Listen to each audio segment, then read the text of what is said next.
പിയോഗേറ്റ് part 2ൻ്റെ കണ്ടിന്യൂഷനാണ്. പിയോഗേറ്റ് part 2 section 1 നമ്മൾ കഴിഞ്ഞോട്ടം പറഞ്ഞായിരുന്നു. പിയോഗേറ്റ് part 2 എന്ന് പറയുന്നത് ഫോറിൻ ആർട്ടിക്കിൾസിനെ സംബന്ധിച്ചുള്ള കാര്യങ്ങളാണ് അതിനകത്ത് വരുന്നത് ഫുള്ളും. ഇതുവരെ നമ്മൾ പിയോഗേറ്റ് പാർട്ട് 1-നകത്ത് ഇല്ലാൻഡ് ആർട്ടിക്കിളിൻ്റെ കാര്യമാണ് പറഞ്ഞത്. നമ്മൾ വിത്തിൻ ഇന്ത്യ അവിടെയുള്ള കളികളാണ് നമ്മൾ പറഞ്ഞുകൊണ്ടിരുന്നത്. ഇനി നമ്മൾ ഫോറിൻ ഇൻ്റർനാഷണലി ഉള്ള ഇന്ത്യയും മറ്റുള്ള രാജ്യങ്ങളും അല്ലെങ്കിൽ മറ്റുള്ള രാജ്യങ്ങളിൽ നിന്ന് ഇന്ത്യയിലേക്കും ഒക്കെയുള്ള ഈ ഇൻ്റർനാഷണൽ കത്തിടപാടുകളെ കുറിച്ചാണ് പിയോഗേറ്റ് പാർട്ട് 2 പറയുന്നത്. അപ്പോൾ സെക്ഷൻ 2 ആണ് ഇനി പറയാനുള്ളത്. General regulations applicable to letter post. അപ്പോൾ അതിനകത്ത് ലെറ്റർ പോസ്റ്റ് 6ാമത്തെ clause letter post. In foreign post letter post also referred to as correspondence. അതായത് ഈ ഫോറിൻ പോസ്റ്റിൽ ലെറ്റർ പോസ്റ്റ് എന്ന് പറയുന്നൊരു സെക്ഷൻ ഉണ്ടല്ലോ, ആ ലെറ്റർ പോസ്റ്റിന് കറസ്പോണ്ടൻസ് എന്നും പറയും. Correspondence letter post applies to the following classes of postal articles. Letter post എന്ന് പറയുന്ന ഒരു ക്ലാസിൻ്റെ കീഴിൽ ഏതൊക്കെ ടൈപ്പുകളാണ്, ഏതൊക്കെ ടൈപ്പ് ആർട്ടിക്കിൾസ് ആണ് വരുന്നത്. അത് ഇമ്പോർട്ടൻ്റ് ആണ്. നമ്മൾ പിയോഗേറ്റ് പാർട്ട് 1 പഠിച്ച കണക്ക്. അതുപോലെ ഇവിടെ ലെറ്റർ പോസ്റ്റിൻ്റെ അണ്ടറിൽ വരുന്നതാണ് letters, post cards, aerogramme, printed papers, അതിനകത്ത് bracket including books and registered newspapers, small packets and literature for blind. അപ്പോൾ ഇത്രയാണ് ലെറ്റർ പോസ്റ്റിൻ്റെ അണ്ടറിൽ വരുന്നത്. ലെറ്റേഴ്സ് വരും, പോസ്റ്റ് കാർഡ് വരും, എയറോഗ്രാം വരും, പ്രിന്റഡ് പേപ്പേഴ്സ് വരും, പിന്നെ small packets and literature for blind. അതിനകത്ത് ഈ എയറോഗ്രാം മാത്രമേ നമുക്ക് അഡീഷണൽ ആയിട്ട് വരുന്നുള്ളൂ. ബാക്കി എല്ലാത്തിനെ കുറിച്ചും നമ്മൾ പിയോഗേറ്റ് പാർട്ട് 1 പഠിച്ചതാണ്. അടുത്തൊരു പോയിന്റായിട്ട് പറയുന്നത് aerogrammes are also included in the letter post but there is no class of articles in the surface post corresponding to aerogrammes. എന്ന് വെച്ച് കഴിഞ്ഞാൽ സിമ്പിളി എയറോഗ്രാം എന്ന് പറയുന്നത് എയർ വഴി പോകാൻ മാത്രം വിധിച്ചിട്ടുള്ളതാണെന്നുള്ളതാണ്. അതായത് ഇപ്പം നമ്മളിപ്പോൾ ഈ ലെറ്റർ പോസ്റ്റ് എന്ന് പറഞ്ഞാൽ കുറേ ഐറ്റങ്ങൾ പറഞ്ഞില്ലേ, letter, post card, print papers, ഇതെല്ലാം സർഫസ് വഴി പോകും. എയർ സർചാർജ് അടയ്ക്കുകയാണെങ്കിൽ എയർ വഴിയും പോകും.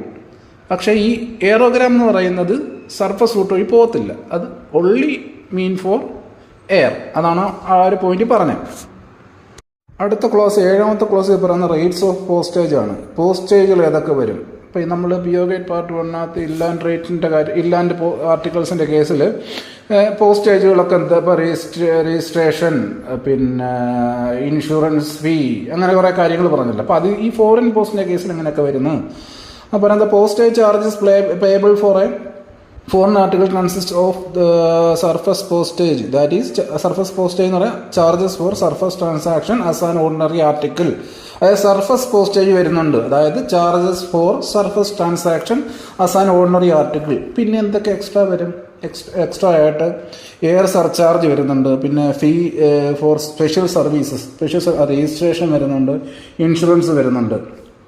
അപ്പം സർഫസ് പോസ്റ്റേജ്, അതായത് സർഫസിലൂടെ ഓർഡിനറി ആയിട്ട് പോകാനുള്ള ചാർജ് വരുന്നുണ്ട്. എയർ സർചാർജ്, നമ്മൾ എയർ സർചാർജ് എന്ന വാക്ക് ഇനി അങ്ങോട്ട് ഒരുപാടെടുത്ത് വരുന്നുണ്ട്. എയർ സർചാർജ് അടച്ചാലേ നമുക്ക് എയർ വഴി പോകാൻ പറ്റുമെന്ന് പറഞ്ഞുള്ളൊരു പോയിന്റ് ഇഷ്ടം പോലെ എടുത്ത് വരുന്നത്. അപ്പോൾ എയർ സർചാർജ് വരുന്നുണ്ട്. പിന്നെ സ്പെഷ്യൽ സർവീസ്, രജിസ്ട്രേഷനുള്ള ചാർജ് ഉണ്ട്, ഇൻഷുറൻസിനുള്ള ചാർജ് ഉണ്ട്. പിന്നെ നമ്മൾ ഇപ്പോൾ ഇന്ത്യയിൽ നിന്ന് ഒരു ഫോറിൻ കൺട്രിയിലോട്ടൊരു ലെറ്റർ അയച്ചു, ഒരു ആർട്ടിക്കിൾ അയച്ചു, പിന്നീട് അത് ആ കൺട്രിയിലേക്ക് ഒരു സർവീസ് സസ്പെൻഡ് ചെയ്തിരിക്കുകയാണ്, നമ്മുടെ രാജ്യത്തിൽ നിന്ന് സസ്പെൻഡ് ചെയ്യപ്പെട്ടു. അങ്ങനെ ഒരു ആർട്ടിക്കിൾ പോകാൻ പറ്റുന്നില്ല. അങ്ങനെയുള്ള സമയത്ത് ഈ പോസ്റ്റേജുകളൊക്കെ ഏതൊക്കെ പോസ്റ്റേജ് മേടിച്ചിട്ടുണ്ടോ, എക്സ്ട്രാ സ്പെഷ്യൽ ചാർജ് മേടിച്ചിട്ടുണ്ടോ, അത് അല്ലാത്ത പോസ്റ്റേജ്, ഇതെല്ലാ ചാർജുകളും അയച്ച ആൾക്ക് റീഫണ്ട് ചെയ്യുമെന്ന് പറയുന്നു at the event of suspension of service. അടുത്തൊരു ക്ലോസ് ആയിട്ട് പറയുന്നത് delivery in the country of destination. അതായത് നമ്മൾ അയച്ചൊരു ആർട്ടിക്കിൾ ഇന്ത്യയിൽ നിന്ന് ഫോറിൻ ഏതെങ്കിലും ഒരു ഫോറിൻ കൺട്രിയിലോട്ട് അയച്ച ആർട്ടിക്കിൾ ഡെലിവറി ചെയ്യപ്പെടുന്ന വിധം. അതായത് articles are delivered in the country of destination according to their internal legislation and regulations and this varies widely from country to country. അതായത് നമ്മൾ അയക്കുന്ന ആർട്ടിക്കിൾ പുറത്ത് ഫോറിൻ കൺട്രീസ് ചെന്ന് അവിടെ ഡെലിവറി ചെയ്യപ്പെടുന്ന വിധം ആ രാജ്യത്തിൻ്റെ internal ലെജിസ്ലേഷൻ്റെ അടിസ്ഥാനമാക്കിയുള്ളതായിരിക്കും. The Indian Postal Department is not responsible for the manner in which the article is delivered or returned undelivered if it is done in accordance. അതായത് ഇന്ത്യൻ പോസ്റ്റൽ ഡിപ്പാർട്ട്മെൻറ്റ് അവിടെ ആ article delivery ചെയ്യുന്നതിലോ അല്ലെങ്കിൽ delivery ചെയ്യാതെ തിരിച്ചിങ്ങോട്ട് വരുന്നതിലോ ഒന്നും Indian postal department ഉത്തരവാദിയല്ല എന്നർത്ഥം. The period of detention of undeliverable articles also governed by Indian laws. അതായത് ആ ഒരു ആർട്ടിക്കിൾ അവിടെ ചെന്ന് പീരീഡ് ഓഫ് ഡിറ്റൻഷൻ, അത് അവിടെ ഇങ്ങനെ പിടിച്ചു വെക്കപ്പെടുന്നു, ആ ഒരു കാലയളവും എന്തുകൊണ്ട് പിടിച്ചു വെക്കപ്പെട്ടു അതിലൊന്നും നമ്മൾ ഇന്ത്യൻ പോസ്റ്റൽ ഡിപ്പാർട്ട്മെൻറ്റ് ഇടപെടത്തില്ല. അതെല്ലാം സെയിം വേർഡ് തന്നെയാണ്, according to the internal regulations of the country of destination. എത്തുന്ന കൺട്രിയുടെ അവരുടെ ഇന്റേണൽ റെഗുലേഷൻ ആൻഡ് റൂൾസ് പ്രകാരം അത് നടക്കും എന്നർത്ഥം.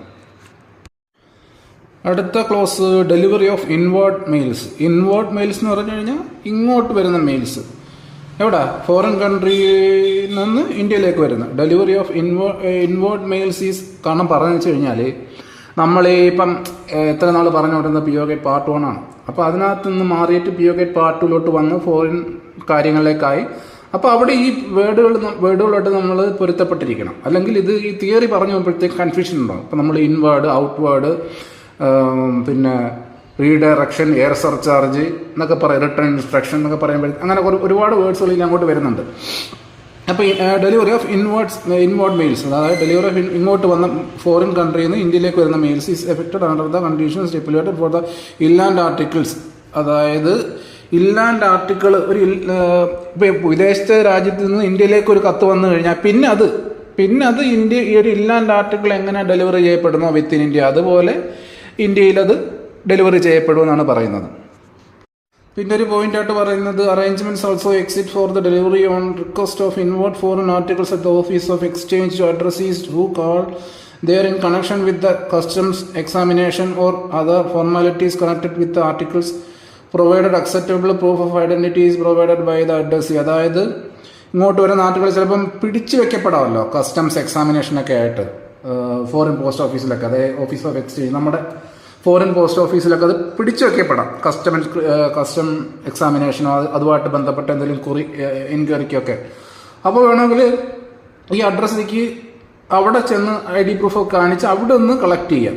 അങ്ങനെ ഒരു പോയിന്റും പറയുന്നുണ്ട്. അതുപോലെ ഇപ്പം 2 രീതിയിൽ പറഞ്ഞു, അതായത് ഇന്ത്യ പുറത്തു നിന്ന് ഒരു ആർട്ടിക്കിൾ ഇങ്ങോട്ട് വന്നു കഴിഞ്ഞാൽ പിന്നെ അത് ഇന്ത്യയിൽ എത്തിക്കഴിഞ്ഞാൽ പിന്നെ അത് സാധാ ഒരു ആർട്ടിക്കിൾ ഡെലിവറി ചെയ്യുന്ന പോലെ ഇന്ത്യയിലൊക്കെ ഡെലിവറി ചെയ്യും. അതേ ഉള്ള പോയിന്റ്. പിന്നെ എക്സ്ട്രാ ആയിട്ട് ഇങ്ങനെ ഒരു പോയിന്റ് പറഞ്ഞിരിക്കുക, അതായത് ഇൻ കേസ് പറയുമ്പോൾ എല്ലാം പറയണമല്ലോ. ഇൻ കേസ് ഇങ്ങനെ വന്ന ആർട്ടിക്കിൾ പുറത്ത് ഇങ്ങോട്ട് വന്ന ആർട്ടിക്കിളല്ലേ, അപ്പോൾ അതിനകത്ത് കസ്റ്റംസിന്റെ എന്തെങ്കിലും പ്രശ്നങ്ങൾ വന്ന് ഇങ്ങനെ ഓഫീസ് ഓഫ് എക്സ്ചേഞ്ചിൽ അതിങ്ങനെ തടഞ്ഞു വെക്കപ്പെട്ടാൽ അങ്ങനെ ഒരു ഡെലിവറിക്ക് വഴിയുണ്ട്. എങ്ങനെ ഈ ID പ്രൂഫ് ആയിട്ട് അഡ്രസ്സ് അവിടെ ചെന്ന് അവിടുന്ന് ഡെലിവറി മേടിക്കാം എന്നും പറയുന്നു. അടുത്ത ക്ലോസ് എന്ന് പറയുന്നത് period of detention and warehousing charges.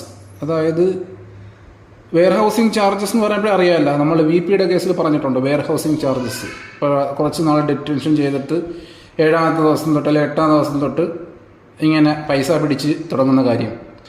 അപ്പം അത് ഈ ഫോറിൻ ആർട്ടിക്കിളിൻ്റെ കേസിൽ അതിനകത്ത് warehousing charges at the rate per day should be collected from the addressee. അതായത് പ്രിന്റഡ് പേപ്പേഴ്സ്, സ്മാൾ പാക്കറ്റ്സ് ഇവയൊക്കെ വന്നിട്ട് അത് ഡെലിവറി ചെയ്യാൻ പറ്റുന്നില്ല. 7 days കഴിഞ്ഞിട്ട് പിന്നെ 8th day തൊട്ട് വെയർഹൗസിംഗ് ചാർജ് പിടിച്ചു തുടങ്ങും. If it fails delivery within 7 days and weights more than 500 grams from 8th day തൊട്ട് പിടിച്ചു തുടങ്ങും. ഇഫ് കണ്ടീഷൻ 500 ഗ്രാമിൽ കൂടുതൽ വെയിറ്റ് ഉണ്ടെങ്കിൽ, ഏതൊക്കെ പ്രിന്റഡ് പേപ്പേഴ്സും സ്മാൾ പാക്കറ്റ്സും. അപ്പോൾ അതൊരു point. If the articles are addressed poste restante are not taken delivery of within 7 days the warehousing charge shall be levied from the 8th day. Poste restante ആയിട്ട് വന്ന article ആണെങ്കിൽ ശരി 8th day തൊട്ട് warehousing charges പിടിച്ചു തുടങ്ങും. പിന്നെ articles address poste restante except valuable articles are delayed at the office for not exceeding. അതായത് ഈ പോസ്റ്റ് റെസ്റ്റാൻഡ് എന്ന് പറഞ്ഞാൽ മനസ്സിലായെന്ന് വിചാരിക്കുന്നു. അത് PO ഗേറ്റ് പാർട്ട് 1 നമ്മൾ വിശദമായിട്ട് പറഞ്ഞതാണ് പോസ്റ്റ് റെസ്റ്റാൻഡ് എന്താണെന്ന് വെച്ച് കഴിഞ്ഞാൽ. Articles addressed poste restante except valuable articles are detained in the office of delivery for a period not exceeding 1 month. 1 മാസത്തിൽ കൂടുതൽ ഈ VP അല്ലാത്ത ആർട്ടിക്കിൾ പോസ്റ്റ് റെസ്റ്റാൻഡ് എന്ന ഹെഡിൽ വന്ന ആർട്ടിക്കിളൊന്നും 1 മാസത്തിൽ കൂടുതൽ പോസ്റ്റ് ഓഫീസിൽ കീപ്പ് ചെയ്യത്തില്ല. വാല്യൂ പേബിൾ ആർട്ടിക്കിൾ എക്സെപ്റ്റ് എന്ന് പറഞ്ഞാൽ എന്താ, വാല്യൂ പേബിൾ ആർട്ടിക്കിളിന് വേറെ ഒരു കണക്കാണ്. അതായത് only for a period of 7 days മാത്രമേ വാല്യൂ പേബിൾ ആർട്ടിക്കിൾ വെച്ചിരിക്കത്തുള്ളൂ. അപ്പോൾ ഇവിടെ പറഞ്ഞത് വെയർ ഹൗസിംഗ് ചാർജ് ആണ്. 500 ഗ്രാമിൽ കൂടുതലാകുമ്പോഴത്തേക്ക് 8 day തൊട്ട് സ്മാൾ പാക്കറ്റ്സിനും പ്രിന്റഡ് പേപ്പേഴ്സിനും പിടിക്കുന്ന കാര്യം പറഞ്ഞ്, പിന്നെ പോസ്റ്റൽ സ്റ്റാൻഡിനകത്ത് 8 day തൊട്ട് വെയർ ഹൗസിംഗ് ചാർജ് പിടിക്കും പോസ്റ്റൽ സ്റ്റാൻഡായിട്ട് വരുന്നത്. അത് postal stand value payable articles ഒഴിച്ചാണെങ്കിൽ ആർട്ടിക്കിൾ 1 മാസത്തിൽ കൂടുതൽ പോസ്റ്റ് ഓഫീസ് വെച്ചേക്കത്തില്ല. വാല്യൂ പേബിൾ ആർട്ടിക്കിൾ ആണെങ്കിൽ 7 ദിവസം മാത്രമേ വെച്ചിരിക്കത്തുള്ളൂ. അടുത്തതെന്ന് വെച്ചാൽ റീഡയറക്റ്റഡ് കറസ്പോണ്ടൻസ് പറഞ്ഞൊരു സംഭവം. അതായത് വിദേശത്തു നിന്ന് ഇന്ത്യയിലേക്ക് വരുന്നത്, പിന്നെ ഇവിടുന്ന് റീഡയറക്റ്റ് ചെയ്ത് പോകണം, അല്ലെങ്കിൽ വിദേശത്ത് ഇന്ത്യയിലേക്ക് വന്ന് പിന്നെ ഇന്ത്യയിൽ തന്നെ റീഡയറക്റ്റ് ചെയ്ത് പോകണം. അങ്ങനെ ഈ റീഡയറക്ഷനെ സംബന്ധിച്ചൊരു പോയിന്റാണ്. ഈ സെക്ഷൻ 2 എന്തെങ്കിലും നമ്മൾക്കൊന്ന് ശ്രദ്ധ ഫോക്കസ് ചെയ്ത് പഠിക്കണമെന്നുണ്ടെങ്കിൽ അത് ഈ ഒരൊറ്റ ക്ലോസ് ആണ്. ബാക്കിയെല്ലാം സിമ്പിൾ കാര്യങ്ങളാണ്, നമുക്ക് ഒറ്റ പറച്ചിലെ പിടി കിട്ടും. ഈ ഒരു പോയിന്റാണ് കുറച്ച് ഒന്ന് കൺഫ്യൂസ്ഡ് ആക്കുന്നത്, നമുക്ക് ഒന്ന് ശ്രദ്ധിക്കേണ്ട കാര്യമുള്ളത്. അപ്പോൾ ആദ്യം പറയുന്നത് ഇങ്ങനെ 1, 2, 3, 4 അങ്ങനെ പോയിന്റ് ഇട്ട് കാര്യങ്ങൾ പറഞ്ഞ് പോവുകയാണ്. അങ്ങനെ ഒന്നാമത്തെ പോയിന്റ് പറയുന്നത് ഇതാണ്. അപ്പോൾ നമ്മൾ ഓരോ പോയിന്റ് അങ്ങ് ശ്രദ്ധിച്ച് പോയാൽ മതി, അല്ല എല്ലാം കൂടി ഇങ്ങനെ ആലോചിച്ച് വെക്കേണ്ട കാര്യമില്ല. ഇതിപ്പോൾ അതാ പറയാൻ പോകുന്ന ഒന്നാമത്തെ point. Surface mail items received for delivery from any country may be redirect to any place within India. അതായത് സർഫസ് മെയിൽ ഐറ്റംസ് റിസീവ്ഡ്, വിദേശത്തു നിന്നും സർഫസ് വഴി വരുന്ന ഐറ്റംസ് ഇന്ത്യയിൽ വന്ന് പിന്നീട് ഇന്ത്യയിലുള്ള ഏത് സ്ഥലത്തേക്ക് റീഡയറക്റ്റ് ചെയ്യപ്പെടുന്നത്, അതിൻ്റെ കാര്യങ്ങളാണ് താഴെ പറയുന്നത്. First class mails that letters, aerogrammes and post cards whether surcharged or unsurcharged are eligible for free redirection by air within India. അതായത് ഫസ്റ്റ് ക്ലാസ് മെയിൽസ് ആയിട്ടുള്ള ലെറ്റേഴ്സ്, എയറോഗ്രാംസ്, പോസ്റ്റ് കാർഡ്സ് ഇവയെല്ലാം എയർ സർചാർജ് അടച്ചതാണെങ്കിലും അടച്ചല്ലെങ്കിലും air വഴി free redirection ഉണ്ട്. ഇത് നമ്മൾ PO gate part 1 പറഞ്ഞപ്പോൾ അതിനകത്ത് ഇതുപോലെ ഉണ്ട്. അതായത് ഫസ്റ്റ് ക്ലാസ് ആർട്ടിക്കിളിന് ആളപ്പ് സ്കീം വഴി ഫ്രീ എയർ ലിഫ്റ്റ് ഉണ്ട്. അതുപോലെ ഇവിടെ അങ്ങനെ first class mails, letters, aerogrammes, post cards ഇതിന് 3നും സർചാർജ് അടച്ചില്ലെങ്കിലും ഫ്രീ ആയിട്ട് റീഡയറക്റ്റ് ചെയ്യും എയർ വഴി. Other class of letter mails like printed papers, newspapers, small packets will be forward by surface route. ബാക്കിയുള്ള ക്ലാസ്സുകൾ printed papers, newspapers, small packet ഇതെല്ലാം surface route വഴി റീഡയറക്റ്റ് ചെയ്യപ്പെടും. Unless the addressee has left return instruction to redirect by air and has made a deposit with the post office to cover the amount of the air fee for the new destination. അപ്പം ഈ second class മെയിൽസുകൾ free ആയിട്ട് ഈ surface വഴി redirect ചെയ്യപ്പെടും.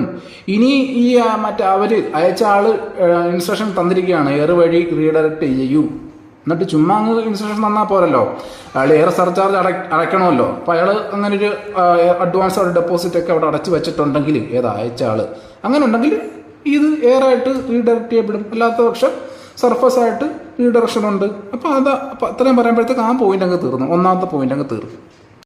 അപ്പോൾ ഒന്നാമത്തെ point പറഞ്ഞ് രണ്ടാമത്തെ point, surface mail items received from delivery from any country not applying reduced charges for India may be redirected to any other country by the surface mail without any charge for redirection. അതായത് surface mail items received for delivery from any country, വേറെ രാജ്യത്തു നിന്നും ഇന്ത്യയിലേക്ക് surface mail items received ആയി, not applying reduced charges. ഇതിനകത്ത് അടുത്ത point പറയുന്നത് applying reduced charges ആണ്. ഈ പോയിന്റ് പറയുന്നത് നോട്ട് അപ്ലൈയിങ് റെഡ്യൂസ്ഡ് ചാർജ്. രണ്ടും സർഫസ് മെയിൽ ഐറ്റംസ് ഇന്ത്യയിലേക്ക് വന്നു എന്നുള്ള കാര്യമാണ് ഈ പോയിന്റും പറയുന്നത്, അടുത്ത പോയിന്റും പറയുന്നത്.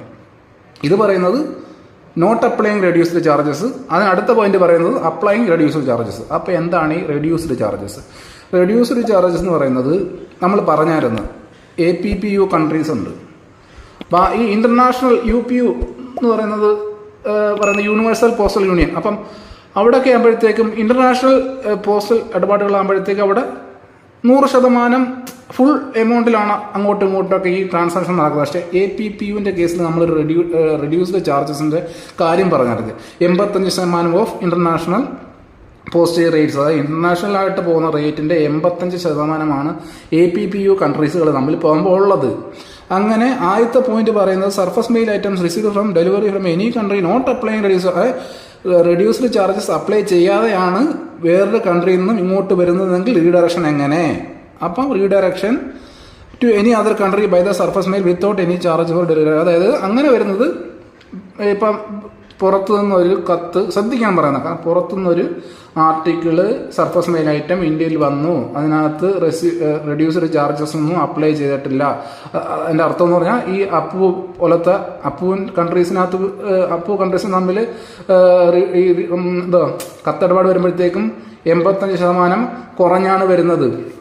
ഇത് ആക്ച്വലി മനസ്സിലാക്കണമെങ്കിൽ ഇപ്പം നമ്മൾ ഇപ്പോൾ ഒരു APPU കൺട്രി, ഇപ്പോൾ APPU കൺട്രിക്കകത്തുള്ള ഒരു കൺട്രിയിൽ നിന്നാണ് ഇന്ത്യയിലേക്ക് ഒരു കത്ത് വന്നിരിക്കുന്നത്. അതിനകത്ത് 85% ഉള്ളൂ. Postage rate 85% കൂടുതലെന്നാണല്ലോ. ഇപ്പോൾ 85 രൂപ എന്ന് വെച്ചോ, ഇപ്പോൾ 85 രൂപയുടെ സ്റ്റാമ്പ് അതിനകത്തുള്ളൂ, അല്ലെങ്കിൽ പോസ്റ്റേജ് അതിനകത്തുള്ളൂ. അപ്പം ഈ 85 രൂപയ്ക്കാണ് വന്നത്. പിന്നെ അത് നമ്മൾ ഇവിടുന്ന് റീഡയറക്ട് ചെയ്ത് വേറൊരു കൺട്രിയിലോട്ട് അയക്കുക. ആ കൺട്രി എന്ന് പറയുന്നത് ഈ APPU കൺട്രിയിലുള്ള അതിനകത്തുള്ള ആ ഒരു ഓർഗനൈസേഷനുള്ള അല്ലെന്ന് വെച്ചോ. അപ്പം അവിടേക്ക് 85% പോകാൻ പറ്റുമോ? ഇല്ല. അവിടേക്ക് 100% പോകാൻ പറ്റുമോ? അതായത് 85 രൂപ ഇപ്പോൾ അതിനകത്തുള്ളൂ. ഇത് നമ്മൾ വേറൊരു കൺട്രിയിലേക്ക് അയക്കുമ്പോഴത്തേക്കും അവിടെ റെഡ്യൂസ്ഡ് ചാർജ് അപ്ലൈ അല്ല, അത് APPUവിൻ്റെ അണ്ടറിലുള്ളതല്ല. അതുകൊണ്ട് ഈ 85 എന്നുള്ളത് 100 ആക്കിയിട്ട് നമുക്ക് അങ്ങോട്ട് അയക്കാൻ പറ്റൂ. ഈ ബാക്കി വരുന്ന ഈ ഡിഫറൻസ് നമ്മൾ സഹിക്കുമോ?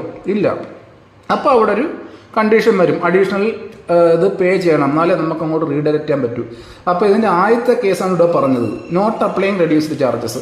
അങ്ങനെ റിഡക്ഷൻ ഒന്നും നടക്കാതാണ് വരുന്നതെങ്കിൽ ഈസി, അവിടെ ഈ പ്രശ്നം വരത്തില്ലല്ലോ. 85-100ൻ്റെ പ്രശ്നമല്ല, 100 വരുന്നു, 100 തന്നെ പോകുന്നു. അപ്പം ഫ്രീ റീഡയറക്ഷൻ ഇങ്ങോട്ട് വരുന്നു, അതുകൊണ്ട് തന്നെ റീഡയറക്റ്റ് ചെയ്യുന്നു ബൈ സർഫസ് മെയിലിനേ ഉള്ളൂ. അപ്പോൾ മനസ്സിലായെന്ന് വിചാരിക്കുന്നു. Surface mail items received from delivery ഏത് കൺട്രിയിൽ നിന്ന് ഇന്ത്യയിലേക്ക് വന്നു, റെഡ്യൂസ് ചാർജ് ഒന്നുമില്ല. അങ്ങനെയാണെങ്കിൽ redirect to any other country by the surface mail without any charge for redirection. Redirection ഒരു ചാർജൊന്നും മേടിക്കാതെ സർഫസ് വഴി വേറെ ഏത് കൺട്രിയിലോട്ടും അയച്ചു കൊടുക്കും. പിന്നെ ബാക്കിയുള്ള മറ്റേ എയർ സർചാർജിൻ്റെ കാര്യം, ഈ സെൻറ്റർ അത് ആഗ്രഹിക്കുകയാണ്, എയർ വഴി അയക്കണമെന്ന് ആഗ്രഹിക്കുകയാണെങ്കിൽ അയാൾ എയർ സർചാർജൊക്കെ ആൾറെഡി അടച്ചു വെച്ചിട്ടുണ്ടെങ്കിൽ, ഡെപ്പോസിറ്റ് ആയിട്ട് വെച്ചിട്ടുണ്ടെങ്കിൽ ആ റീഡയറക്ഷൻ എയർ വഴി നടത്തി കൊടുക്കും. പിന്നെ അടുത്ത് പറയാൻ പോകുന്നത്, ഇനി അടുത്ത് പറയാൻ പാടില്ല, കാരണം അപ്ലൈങ് റെഡ്യൂസ്ഡ് ചാർജസ്. ഇതുപോലെ സർഫസ് മെയിൽ ഐറ്റം വരുന്നു, അത് റെഡ്യൂസ്ഡ് ചാർജ് അപ്ലൈ ചെയ്താണ് വന്നത്. നേരത്തെ 85 പറഞ്ഞ പോലെ ആ 85-ലാണ് വന്നത്. May be redirect by the surface mail to any other country on payment of the difference between the amount of postage already paid and that which would have been charged if the item had been dispatched direct from the country of posting to its new destination. അതായത് അങ്ങനെ വരുമ്പോഴത്തേക്കും reduced ചാർജിലാണ് വന്നത്. അപ്പം നമ്മൾ 85-ലാണ് വന്നത്, 100-ലോട്ട് വിടുവാണ്. അപ്പോൾ ഒരു difference 15 വരുന്നുണ്ട്. ആ 15 നമ്മൾ മേടിക്കണം. ആ 15 എന്ന് പറയുന്നത് ഇക്വേഷൻ വൈസ് എങ്ങനെ പറയും, അതാണ് ഇവിടെ പറഞ്ഞിരിക്കുന്നത്. അതായത് ആ പോസ്റ്റേജ് ഡെഫിഷ്യൻസി, ആ 100-നും 85-നും ഇടയ്ക്ക് ഉള്ള ഡെഫിഷ്യൻസി എന്ന് പറയുന്നത് എങ്ങനെ കണക്ക് കൂട്ടുമെന്ന് വെച്ച് കഴിഞ്ഞാൽ അതാണ് ഇവിടെ പറഞ്ഞിരിക്കുന്നത്. On payment of the difference between the amount of postage already paid, already അടച്ച പൈസ അതിൻ്റെയും and that which would have been charged if the item had been dispatched direct from the country of posting it to its new destination. അതായത് already അടച്ച പൈസയും പിന്നെ ആ original country ഉണ്ടല്ലോ, എവിടെ നിന്നാണോ ആ ഒരു കത്ത് അയച്ചത്, അവിടുന്ന് ഡയറക്റ്റ് ഈ റീഡയറക്റ്റ് ചെയ്ത് ഇപ്പോൾ പോകാൻ പോകുന്നൊരു ഡെസ്റ്റിനേഷൻ ഉണ്ടല്ലോ, ആ ഡെസ്റ്റിനേഷൻ തമ്മിലുള്ള ചാർജ് ഉള്ള വ്യത്യാസമാണ് ഈ ഡെഫിഷ്യൻസി ആയിട്ട് മേടിക്കുന്നത്. മനസ്സിലായാലും ഒന്നുകൂടെ പറയാം. ആ ഡെഫിഷ്യൻസി എന്ന് പറയുന്നത് നമ്മൾ ഈടാക്കുന്നത് എന്തുവാ, ഡിഫറൻസ് ബിറ്റ്വീൻ ആൾറെഡി അടച്ച പൈസ പിന്നെ ആ ഒരു ഒറിജിൻ കൺട്രിയിൽ നിന്ന് ന്യൂ ഡെസ്റ്റിനേഷനിലേക്കുള്ള. ഒറിജിനൽ കൺട്രി എന്ന് പറഞ്ഞാൽ ഏതോ കൺട്രി ആയിരിക്കാം. ന്യൂ ഡെസ്റ്റിനേഷൻ എന്ന് പറയുന്നത് ഇന്ത്യ അല്ല, ഇന്ത്യ വന്നിട്ട് പിന്നെ റീഡയറക്റ്റ് ചെയ്ത് പുതിയ സ്ഥലത്തോട്ട് പോകുമല്ലോ. അപ്പോൾ ആ ഒറിജിനൽ കൺട്രിയിൽ നിന്ന് ആ ന്യൂ ഡെസ്റ്റിനേഷനിലേക്കുള്ള ചാർജ് തമ്മിലുള്ള വ്യത്യാസമാണ് ഡെഫിഷ്യൻസി എന്ന് പറയുന്നത്. ഓക്കെ. പിന്നെ പറയുന്നത് മറ്റേ എയർ സർചാർജ് അടച്ചുള്ള കേസ്. ഇനിയിപ്പോൾ എയർ സർചാർജ് അടച്ചിട്ടുണ്ടെങ്കിൽ അത് എയർ വഴി തന്നെ റീഡയറക്റ്റ് ചെയ്ത് പോകുമെന്ന് പറയുന്നു. ഇനി അടുത്ത 4-ാമത്തെ പോയിന്റ്. 1-ാമത്തെ പോയിന്റ് നമ്മൾ ഇത് പറഞ്ഞ് സർഫസ് മെയിൽ ഐറ്റംസ് റിസീവ്ഡ് വേറൊരു കൺട്രിയിൽ നിന്ന് സർഫസ് മെയിൽ ഐറ്റം ഇന്ത്യയിലേക്ക് വന്നു. പിന്നെ അടുത്തത് പറഞ്ഞത് സർഫസ് മെയിൽ ഐറ്റം വേറെ കൺട്രിയിലേക്ക് വന്ന് നോട്ട് അപ്ലൈയിങ് റെഡ്യൂസ്ഡ് ചാർജസ്. മൂന്നാമത്തെ പോയിന്റ് പറഞ്ഞ് സർഫസ് മെയിൽ ഐറ്റം വന്ന് അപ്ലൈയിങ് റെഡ്യൂസ്ഡ് ചാർജസ്. നാലാമത്തെ point air mail items received from any country from delivery in India may be redirect to any place served by the inland post as the manner stated in one above. അതായത് air mail items വന്നു. നേരത്തെ പറഞ്ഞ surface mail item ആയിരുന്നു. ഈ air mail items വേറെ രാജ്യത്ത് ഇന്ത്യയിലേക്ക് വന്നു. പിന്നെ അതിൻ്റെ ഇന്ത്യയിലുള്ള ഡെലിവറി എന്ന് പറയുന്നത് ഒന്നിൽ പറഞ്ഞ പോലെ, ഒന്നിലെന്താ പറഞ്ഞ്, ഒന്നിൽ സർഫസ് മെയിൽ ഐറ്റം വരുമ്പോൾ അതിനകത്ത് ഫസ്റ്റ് ക്ലാസ് മെയിൽസ് ആകുമ്പോഴത്തേക്കും ഇങ്ങനെ ഫ്രീ ഡയറക്ഷൻ ഉണ്ട് എയർ വഴി. മറ്റേ അത് ക്ലാസ് ആകുമ്പോഴത്തേക്കും surface route forward by surface route, പിന്നെ എയർ സർചാർജ് അടക്കുകയാണെങ്കിൽ അത് വഴി എന്ന് പറയാം. നമ്മൾ ഒന്നാമത്തെ പോയിന്റ് എന്താ പറഞ്ഞോ, ഫസ്റ്റ് ക്ലാസിൻ്റെ സെക്കൻഡ് ക്ലാസിൻ്റെ കാര്യം വെച്ച് പറഞ്ഞില്ലേ, അത് തന്നെ സെയിം ഇതിൻ്റെ കാര്യത്തിൽ വരുന്നു. ഇനി എയർമെയിൽ ഐറ്റം വിദേശ രാജ്യത്തിന് ഇന്ത്യയിലേക്ക് വന്ന് അത് ഇന്ത്യയിൽ നിന്നും വേറെ രാജ്യത്തിലേക്ക് റീഡയറക്റ്റ് ചെയ്യണം. അത് സർഫസ് വഴിയാണെങ്കിൽ നമ്മൾ മൂന്നാമത്തെ കണ്ടീഷൻ പറഞ്ഞതുപോലെ. അല്ലാതെ പോകണമെങ്കിൽ ഇന്ത്യയിൽ നിന്നും മറ്റേ പുതിയ ഡെസ്റ്റിനേഷനിലേക്കുള്ള ആ എയർ സർചാർജ് അടയ്ക്കണം. ഇത്രയുള്ള ആ ഒരു പോർഷൻ എന്ന് പറയുന്നത്. ഇതിനകത്ത് ആ അപ്ലൈയിങ് റെഡ്യൂസ്ഡ് ചാർജസും നോട്ട് അപ്ലൈയിങ് റെഡ്യൂസ്ഡ് ചാർജസും ഒന്ന് മനസ്സിലാക്കി വെച്ചിരുന്നാൽ മതി. അടുത്ത class undeliverable correspondence. Undeliverable correspondence ഉണ്ട്, അൺഡെലിവേർഡ് കറസ്പോണ്ടൻസ് ഉണ്ട്. അൺഡെലിവറബിൾ കറസ്പോണ്ടൻസ് എന്ന് പറഞ്ഞു കഴിഞ്ഞാൽ ഇപ്പോൾ വന്ന ആർട്ടിക്കിളിനകത്ത് അഡ്രസ്സ് ക്ലിയർ അല്ല, അല്ലെങ്കിൽ ആ അഡ്രസ്സുള്ള ആളെ കണ്ടുപിടിക്കാൻ പറ്റുന്നില്ല, അങ്ങനെയുള്ള അൺഡെലിവറബിൾ. പിന്നെ അൺഡെലിവേർഡ് കറസ്പോണ്ടൻസ് എന്ന് പറഞ്ഞു കഴിഞ്ഞാൽ ആൾ മരിച്ചുപോയി, അല്ലെങ്കിൽ റെഫ്യൂസ് ചെയ്ത് കത്ത്, അല്ലെങ്കിൽ അഡ്രസ്സ് ലെഫ്റ്റായി, അതാണ് അൺഡെലിവേർഡ്. ഇത് അൺഡെലിവറബിൾ. അങ്ങനെയുള്ള കത്തുകൾ എന്ത് ചെയ്യും ഫോറിൻ പോസ്റ്റിൽ? Return to the country of origin and deliver to the centre. Country of ഒറിജിനിൽ തിരിച്ചു പോകും, സെൻറ്ററിന് കൊടുക്കും. ഇതിനകത്ത് കുറച്ച് കാര്യങ്ങൾ പറയുന്നത്, post cards which do not bear the central address will not be returned. Post കാർഡുകൾ അതിനകത്ത് സെൻട്രൽ അഡ്രസ് ഇല്ലെങ്കിൽ അത് റിട്ടേൺ ചെയ്യത്തില്ല. Unregistered printed papers other than book no value are not returned. അതായത് അൺഡർ രജിസ്റ്റേർഡ് ആയിട്ടുള്ള printed paper, ബുക്കുകളല്ലാത്ത ഈ unregistered ആയിട്ടുള്ള പ്രിന്റഡ് പേപ്പറിന് വാല്യൂ ഒന്നും ഇല്ലെങ്കിൽ അത് തിരിച്ച് അയക്കത്തില്ല. അൺലെസ് ഒരു കണ്ടീഷൻ പറയുന്നുണ്ട്, സെൻറ്റർ അവിടെ അഡ്രസ് ചെയ്തുള്ളൊരു റീജിയണൽ ഡെസ്റ്റിനേഷൻ കൺട്രിയുടെ ലാംഗ്വേജിൽ ഒരു റിക്വസ്റ്റ് ഒക്കെ എഴുതി വെച്ചിട്ടുണ്ടെങ്കിൽ അത് തിരിച്ചു കൊടുക്കും. അല്ലെങ്കിൽ അൺഡർ രജിസ്റ്റേർഡ് ആയിട്ടുള്ള വാല്യൂ ഇല്ലാത്ത പ്രിന്റഡ് പേപ്പേഴ്സ് അതർ ദാൻ ബുക്കാണേ കൊടുക്കും, പക്ഷേ printed papers without any value തിരിച്ചു കൊടുക്കത്തില്ല. Normally returned by surface mail unless the sender specifically requested for its return by air, for which the air surcharge or combined charges will be recovered at the time of free delivery. അതായത് normally return ഈ അൺഡെലിവറി response ഒക്കെ return പോകുന്നത് surface മെയിലായിട്ടാണ്. ഇനി ആ sender ആവശ്യപ്പെടുകയാണ് അത് air വഴി വരണമെന്നൊക്കെ, return വരണമെന്ന് ആവശ്യപ്പെട്ടാൽ എയർ സർചാർജ് ഒക്കെ അടച്ച്, ആ air surcharge at the time of free delivery സമയത്താണ് മേടിക്കുന്നത്. അങ്ങനെയൊക്കെ അടച്ചിട്ട് നമുക്ക് എയർ വഴി റിട്ടേൺ സർവീസ് ഉണ്ട് എന്ന് പറയുന്നു. അപ്പോൾ ഇത്ര ആകുമ്പോഴത്തേക്ക് അൺഡെലിവറബിൾ കറസ്പോണ്ടൻസ് കഴിക്കും. അടുത്തത് clause official postal articles. Official postal article നമ്മൾ PO പാർട്ട് 1 പഠിച്ചിട്ടുണ്ട്. അതിൻ്റെ ഫോറിൻ വേർഷൻ വളരെ കുറച്ചേ ഉള്ളൂ. Official postal articles and rules relating the private correspondence apply equally to official postal articles. Official postal ആർട്ടിക്കിളിനകത്ത് ഫോറിൻ പോസ്റ്റിൻ്റെ കേസിൽ അതിന് വലിയ പ്രാധാന്യം ഇല്ല, PO പാർട്ട് 1 പോലെ, അതായത് ഇല്ലാണ്ട് എല്ലാ കാര്യങ്ങളെ പോലെ.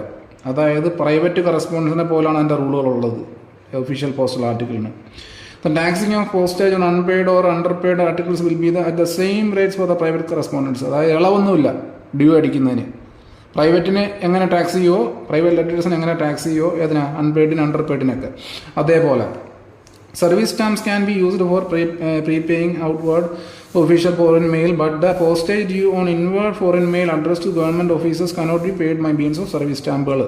സർവീസ് സ്റ്റാമ്പുകൾ നമുക്ക് ഉപയോഗിക്കാം പ്രീപേയിങ് ഔട്ട്വാർഡ്, പുറത്തോട്ട് പോകുന്ന ഒഫീഷ്യൽ ഫോറിൻ മെയിലിനകത്ത് ഉപയോഗിക്കാം. പക്ഷേ postage due on inward foreign mail, ഇങ്ങോട്ട് വരുന്ന ഫോറിൻ മെയിലിനകത്തുള്ള പോസ്റ്റേജ് ഡ്യൂ നമുക്ക് in means of service stamp വഴി പേ ചെയ്യാൻ പറ്റത്തില്ല എന്ന് പറയുന്നത്. അപ്പോൾ ഇത്രയും പറയുമ്പോഴത്തേക്ക് ഒഫീഷ്യൽ പോസ്റ്റൽ ആർട്ടിക്കിൾസ് തീർന്നു. ഓക്കെ, അടുത്ത class correspondence for personnel of the Indian armed forces serving outside India. ഇന്ത്യയുടെ പുറത്ത് വർക്ക് ചെയ്യുന്ന ആർമഡ് ഫോഴ്സിനുള്ള ആൾക്കാർ, ഇന്ത്യൻ ആർമിയുടെ ആൾക്കാർക്ക് ഉള്ള കത്തുകൾ. Articles for the personnel of the Indian armed forces serving outside India should be addressed to the Indian army post office. അതായത് 56 APO അല്ലെങ്കിൽ ഫ്ലീറ്റ് മെയിൽ ഓഫീസ്, മുംബൈ. നമ്മളിതിന് കേട്ടിട്ടുണ്ട് ഈ വാക്കുകളെല്ലാം. അതായത് അങ്ങനെയുള്ളവർക്ക് അയക്കേണ്ടത്, അഡ്രസ്സ് ചെയ്യേണ്ടത് 56 APO അല്ലെങ്കിൽ കപ്പലിൻ്റെ കേസിൽ ഫ്ലീറ്റ് മെയിൽ ഓഫീസ് മുംബൈ എന്നീ 2 അഡ്രസ്സുകളെ അഡ്രസ്സ് വേണം അവർക്ക് അയക്കാനായിട്ട്. Such article should be prepared at inland rates and will be treated as inland articles for all purposes. പക്ഷേ ഇതിനകത്ത് അവർക്ക് ഇത് ഇൻലാൻഡ് ലെറ്റർ പോലാണ് കണക്കാക്കപ്പെടുന്നത്. അവർക്ക് ആ ഇൻലാൻഡ് റേറ്റ് ആണ് അകത്ത് പോസ്റ്റേജ് ആപ്ലിക്കബിൾ ആവുന്നത്. ഇൻലാൻഡ് ലെറ്റർ പോലെ അതാണ് കണക്കാക്കപ്പെടുന്നത്. അവർക്ക് ഇച്ചിരി ഇളവുണ്ടല്ലോ. പക്ഷേ they are not exempt from postage charges. Postal charges ഇതൊന്നും ഇളവില്ല. ഈ ഒരു ഇതുണ്ട്, ഇൻലാൻഡ് റേറ്റിലാണ് അത് പോകുന്നത്. ഇൻലാൻഡ് ആർട്ടിക്കിൾ പോലാണ് അത് കണക്കാക്കപ്പെടുന്നത്. അടുത്ത close, customs declarations and other formalities connected with outward articles. അതായത് പുറത്തോട്ട് പോകുന്ന, ഇന്ത്യയിൽ നിന്ന് പുറത്തോട്ട് പോകുന്ന ആർട്ടിക്കിൾസുമായിട്ട് അതിൻ്റെ കസ്റ്റംസ് ഡിക്ലറേഷൻ ഫോമിൻ്റെ കാര്യമാണ് പറയുന്നത്. അതായത് 2 തരത്തിലുള്ള കസ്റ്റം ഡിക്ലറേഷൻ ഫോംസ് ഉണ്ട്. നമ്മൾ പറഞ്ഞിട്ടുള്ളതാണ്. നമ്മൾ PO ഗേറ്റ് പാർട്ട് 1 തന്നെ പറഞ്ഞിട്ടുള്ളത്. CN-22 CN-23 are used. CN-22 എന്ന് പറയുന്നത് ബിലോ ആർട്ടിക്കിളിൻ്റെ വാല്യൂ 300 STR താഴെ ആകുമ്പോഴത്തേക്കും, CN-23 ആകുമ്പോഴത്തേക്കും 300 STR കൂടുതൽ ആർട്ടിക്കിളിൻ്റെ വില വരുമ്പോഴത്തേക്കും, അതായത് ആർട്ടിക്കിൾസ് 300 SDR അതിൽ കൂടുതലോ വരുമ്പോഴത്തേക്കും നമ്മൾ CN-23 ഉപയോഗിക്കും. 300 SDR താഴെ ആകുമ്പോഴത്തേക്കും CN-22 ഉപയോഗിക്കും.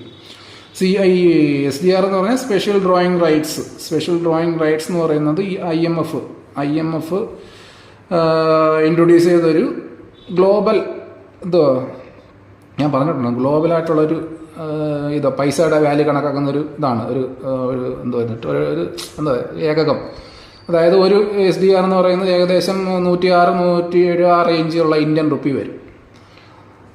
അപ്പോൾ ഇത്രയേ ഉള്ളൂ. അപ്പോൾ ഇത്ര ആകുമ്പോഴത്തേക്കും ഏകദേശം ഈ സെക്ഷൻ 2 തീർന്ന്